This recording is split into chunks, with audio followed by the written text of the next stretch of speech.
Guys, welcome back to the Addiction Mindset PDF and Workbook. Now we're on activity sheet number 7, and this is in reference to setting macro goals. So setting goals is one of the most important things when it comes to quitting nicotine or any substance for that matter. I really want you to spend a lot of time on activities 7, 8, and 9 because these are truly the fundamentals when it comes to quitting an addiction. Activity number 7 references your macro goals.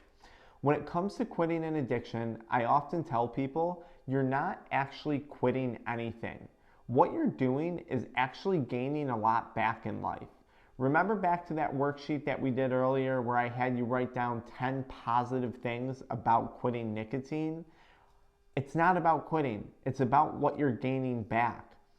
Even better, when you quit an addiction, I believe that addicts, or people who used to be addicts, inherently have a superpower when they quit. They go on a mission to set out to accomplish whatever it is they put their mind to, and they're capable of accomplishing it. So I want you to write out a list of your macro goals. And I don't want your goal just to be to quit nicotine. I don't want this necessarily to be about addiction. I want this to be about what are the dreams, what are the ambitions, what are those things that you want to accomplish in life that you're going to go after once this addiction is behind you. By setting goals, I believe this is a great way to prevent relapse. If you often relapsed in the past because you believe you were bored, really what that means is your brain was looking for more stimulation. If you have a list of goals that you can continually work at, continually strive to achieve, I promise you it makes the quitting process a lot more fun and usually leads to a lot more success. So I want you to think about some macro goals. And I'll say this, when you quit, you're about to have a lot more time, a lot more energy, and a lot more drive. What are you going to do with it?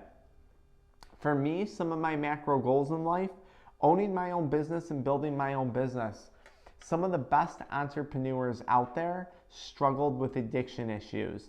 I firmly believe that once you get sober, you can accomplish whatever you want. Working for myself is a very important goal of mine. I mentioned earlier, I spent 9 years letting addiction control my life, and I never want to have anyone or anything control my life again.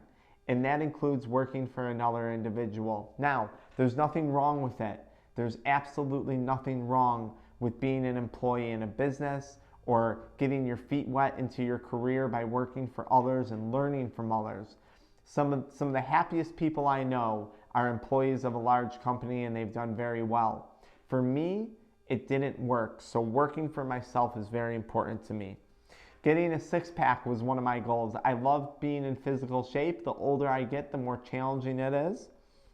I want to help over 500,000 people a year beat nicotine addiction. That may sound like a huge task to do, but we lose on average about 400,000 lives a year to nicotine addiction. So I want to strive to touch each and every one of those people. I want to be able to pay for my kids' college one day. I had some opportunities where I was fortunate enough to have help going through college throughout my life.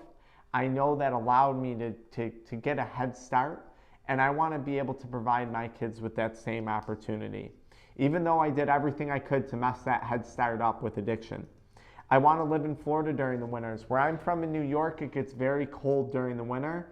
I want to live in Florida at least 5 to 6 months out of the year. I love Corvettes. I want to own a Corvette one day. I love playing golf, so I want to join a country club.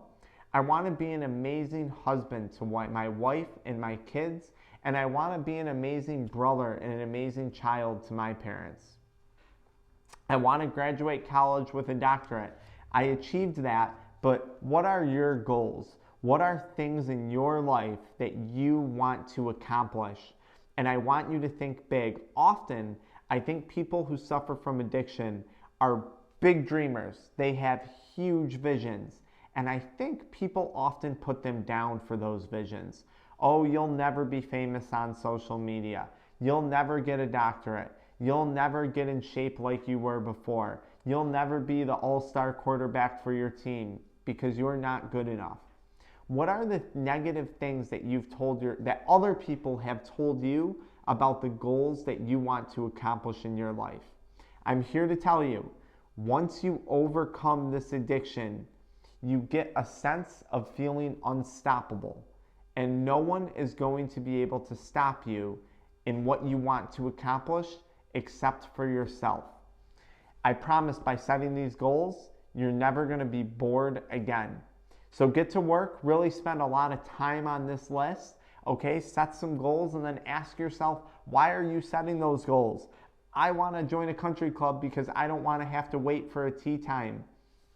It's that simple. It might sound obnoxious, but what do you want out of life? What is it that you want to accomplish? And I do want to emphasize, having goals that involve helping other people is so important, because when we help other people, it creates joy for us, and that joy is so essential when it comes to quitting an addiction. We'll see you guys in activity number 8, where we're going to talk about micro goals that can help lead up to accomplishing these macro goals. See you in activity number 8.